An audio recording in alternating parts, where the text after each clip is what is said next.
ताजिरों के जो शादी है हमारे सारे आ जाए, कोई रह ना जाए। बिस्मिल्लाहिर्रहमानिर्रहीम।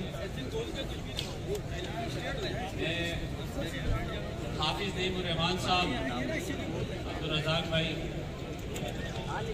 अब्दुल रशीद साहब, जमात इस्लामी की दीगर क़ियादत, यहाँ बैठी भी मेरी माएँ, बहनें, बुजुर्गों और बच्चों, अस्सलाम वालेकुम।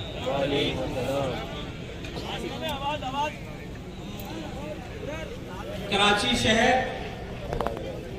वो बदकिस्मत शहर है कि इस शहर के साथ मुख्तलिफ अदवार में इसको मुख्तलिफ तरीकों से बर्बाद करने की कोशिश की गई। पहले हमने देखा कि कराची शहर को टारगेट किलिंग और बदतखोरी की नजर किया गया।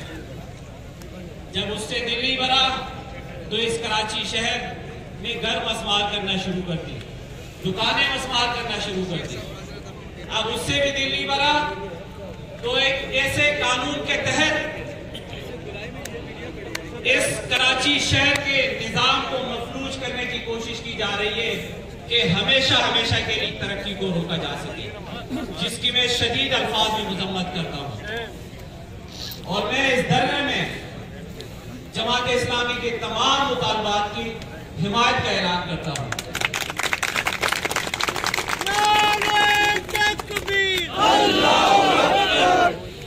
कराची शहर जो 67% से ज्यादा टैक्स देता है, लेकिन उसके बावजूद भी ताजिर टैक्स देता है, लेकिन सीवरेज का निजाम अपनी मदद आप ठीक करता है। ताजिर टैक्स देता है, लेकिन यहाँ के रोड भी ताजिर अपनी मदद आप बनाता है। ताजिर टैक्स देता है, लेकिन स्ट्रीट लाइट्स, सीसीटीवी कैमरेज भी ताजिर खुद में ताजिर भी शरीक हो गए हैं। और आपको ये बताना चाह रहे हैं कि इस शहर में सियासत नहीं हो रही, बल्कि आपकी सियासत ने इस शहर को तबाह कर दिया है। इस शहर में ना इंफ्रास्ट्रक्चर है, ना बिजली है, ना पानी है, ना ट्रांसपोर्ट का निजाम है। अगर है तो सिर्फ और सिर्फ आपकी करप्शन है। मैं मार्केटों के वफूद इस धरने में शरीक होंगे और उस वक्त तक शरीक होंगे